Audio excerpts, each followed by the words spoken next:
A little over a week ago I kissed the top of our 5 weeks old baby's head. It was a single, light kiss and she had a thick head of hair with no obvious scratches or other skin imperfections. But I had cold sores on my lips at the time. We have been really careful to avoid giving our children cold sores or otherwise pass along the herpes virus, HSV-1. We have maintained a strict no kissing on the lips or face rule between everyone and our children, and I do not kiss my wife on the lips or other regions while I have cold sores. But just a few hours ago our 5 weeks old baby was diagnosed with HSV-1. She developed sores starting from where I kissed the top of her head within 24 to 48 hours of the kiss. We weren't sure what the sores were initially, so we brought her to a walk-in medical clinic for assessment. They took a swab sample for testing and provided a prescription for topical, skin-applied, antibiotics while suggesting the sores could be due to a bacterial infection. But after 48 hours the sores were continuing to grow and spread across the top of her head. So we phoned the clinic and our family doctor, but they still had no test results. They then provided a prescription for oral antibiotics. But after 24 hours the sores were continuing to grow and were now across her forehead. We still had no test results, so my wife took her to our family doctor. But our family doctor did not know the cause of the sores either and suggested we take her to the Children's Hospital Emergency. We took our baby to Children's Emergency that evening.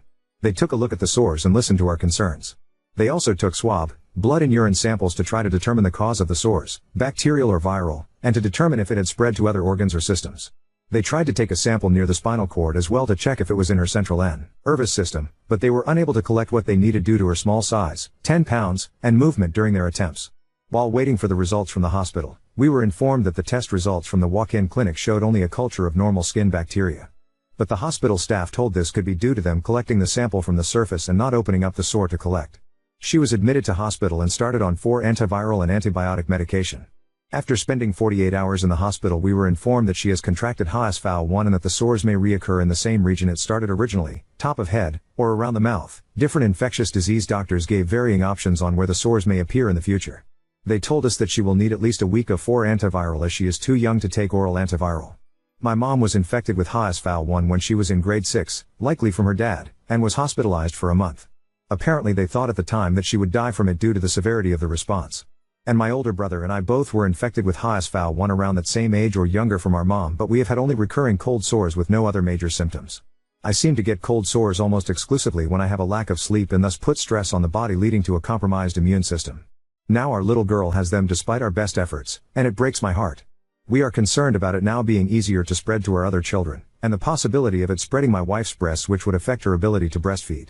Especially concerning if we have more children in the future.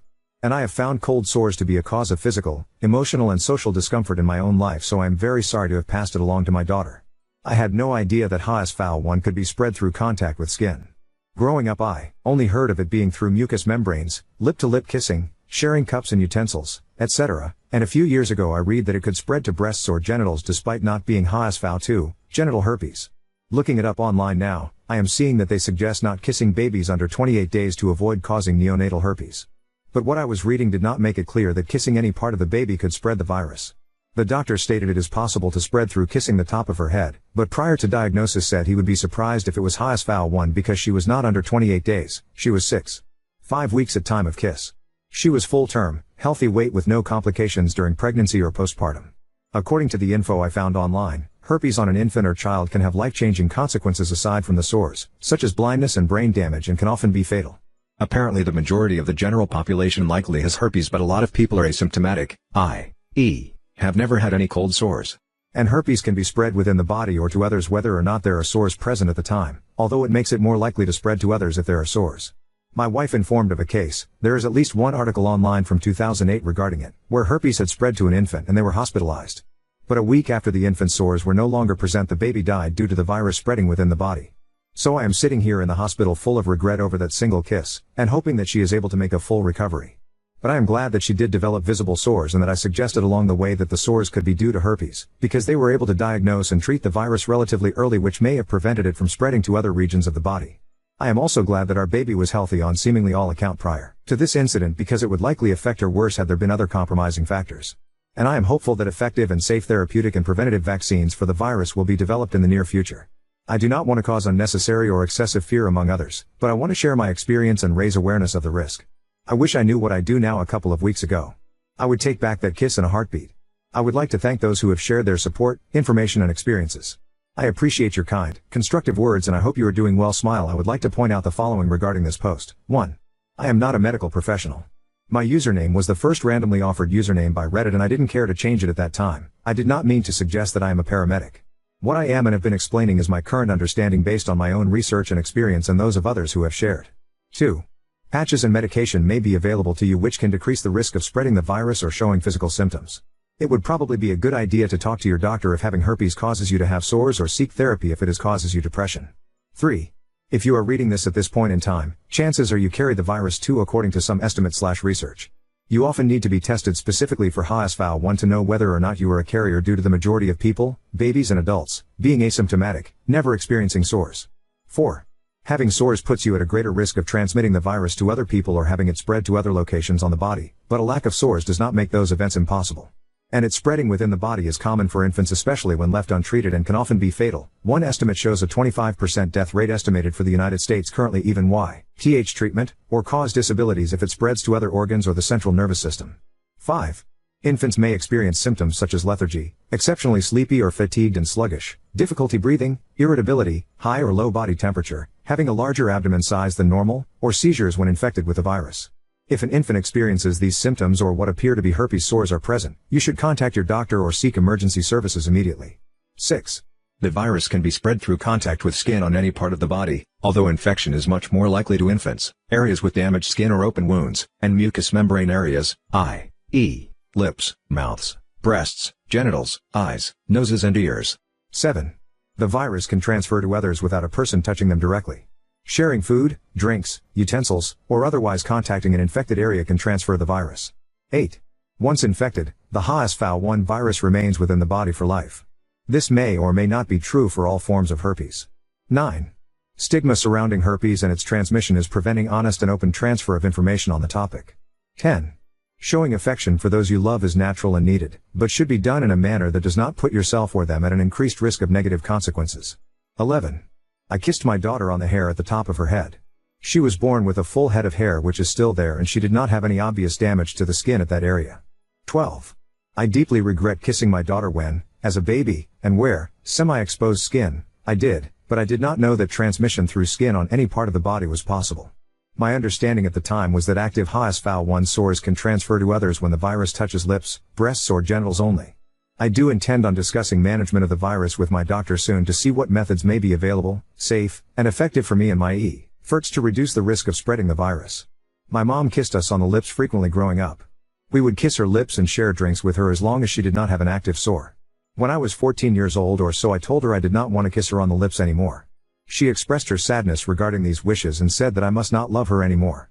I do not know exactly when or how I was infected. Cold sores were sort of accepted as being normal within my family, despite my mom's extreme reaction to the virus as an older child. And until recently we had other family members insist that kissing children and babies, including on the lips, is normal and needed and that it isn't a big deal to spread cold sores. When I say that the virus spread despite our best efforts, I do not mean to say that we did everything we could have and should have done. What I mean to say is that we were actively trying to stop the spread of the virus given what we had known at the time. Myself and my wife have done some of our own research regarding the virus at different points in our lives, yet we still did not know what we do now. If the results of my actions which I have shared here is expected to you given the circumstances, I am glad. Update 1. To summarize, I kissed the top of our 5-week-old baby on the top of her skull while I had a cold sore and it resulted in her being infected with herpes, HSV-1/ the cold sore virus. I did not know that infection could occur through regular skin. Growing up I was only taught that it could spread through contact with the mouth or lips, and I only learned about infection being possible to genitals or breasts as an adult. Prior to the kiss, I think I may also have been unaware about the seriousness of infections to babies and was trying to prevent its spread to our children solely based on the discomfort and embarrassment I endured in my own life as a result of developing cold sores. Our daughter was provided with 4 antiviral treatment for 1 week in the hospital before we were discharged. We were given a prescription for 1 week's worth of oral antiviral medication to be taken from home, and had a follow-up appointment with the infectious disease doctor around a week after discharge. Although they were unable to take a sample of spinal fluid to check if HSV had spread to our daughter's central nervous system, they thought that the virus was likely only skin deep in her case. And we were told that we would need to come back to the children's hospital immediately if the sores presented themselves again, I assume at least until she is 1 or 2 years old. Our daughter has had 1 or 2 outbreaks of HSV-1 since we initially left the hospital.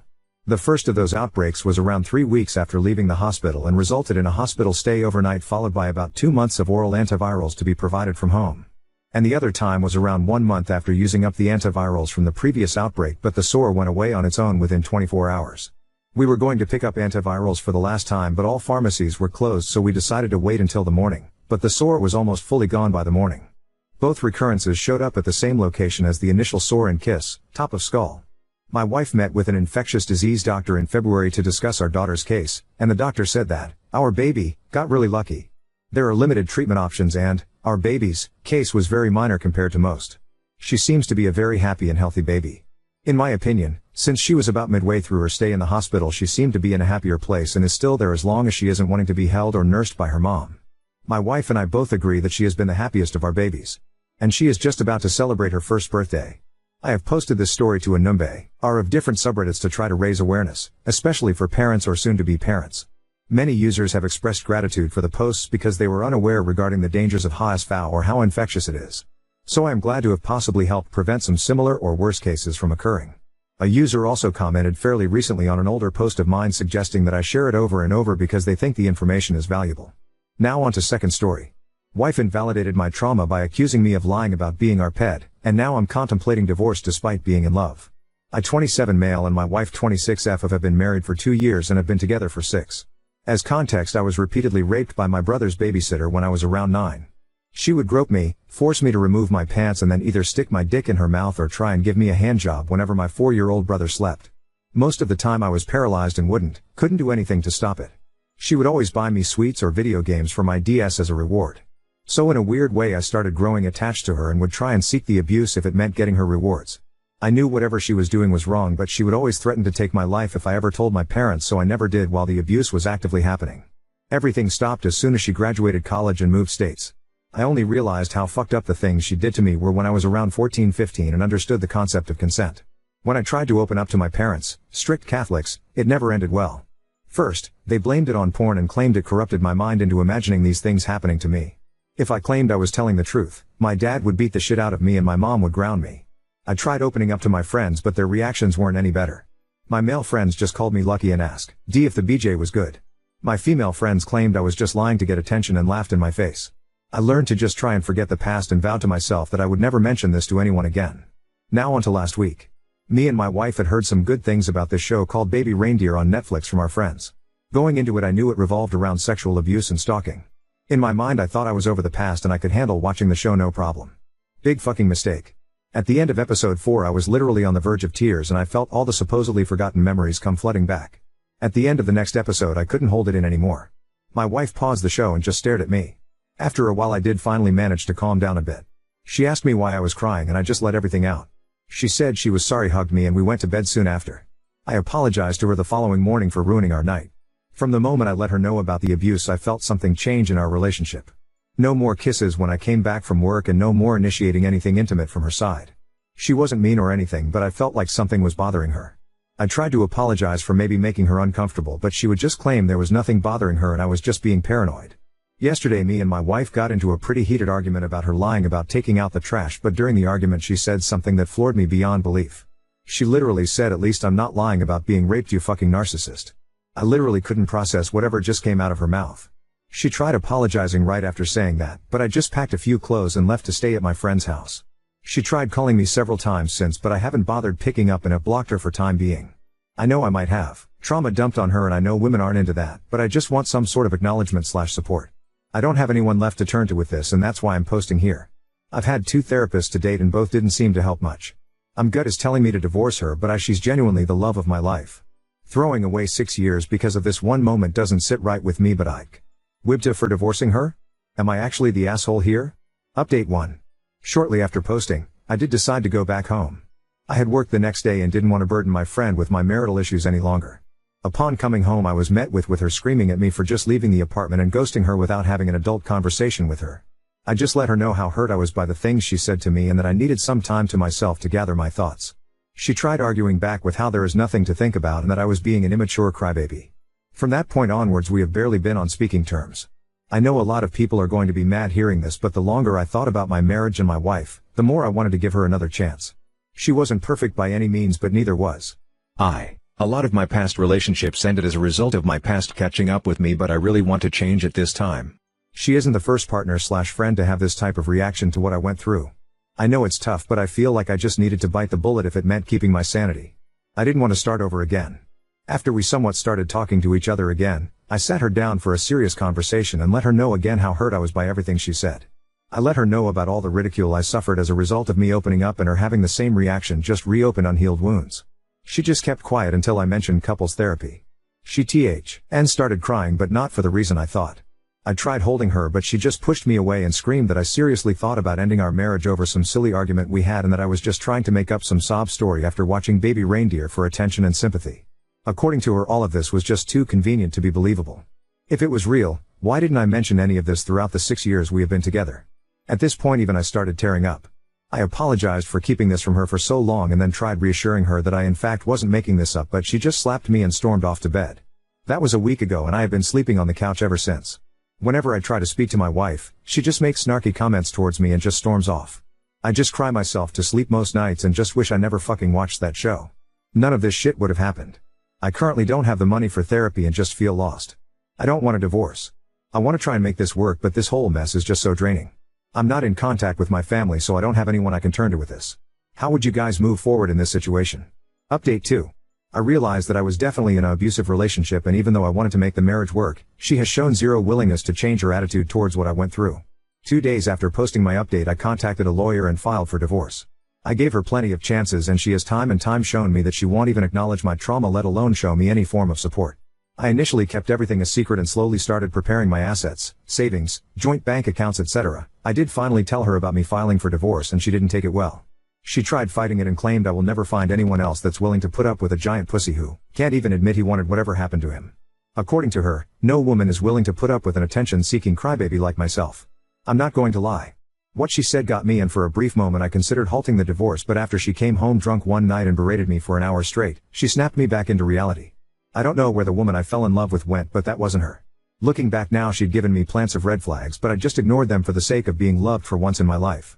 For once I wasn't called gay for not being able to have sex when immediately getting into a relationship, wasn't laughed at for having random seizures, etc. I moved out of our apartment after her rant and have been staying at my friend's ever since. After she realized I wasn't coming back anytime soon, she DM'd all my friends claiming that I was an attention whore and was making up some sob story about being raped and that she was the one actually filing for divorce. Not only that, but she also told them that I was physically abusive and according to her they shouldn't hang around a guy that hits women.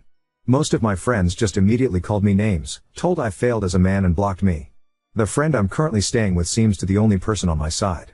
I was doing an apprenticeship at a bank and she even started sending them evidence of me abusing her. I have no clue what she wrote to them. I had a meeting with HR on the 20th and they've decided to fire me.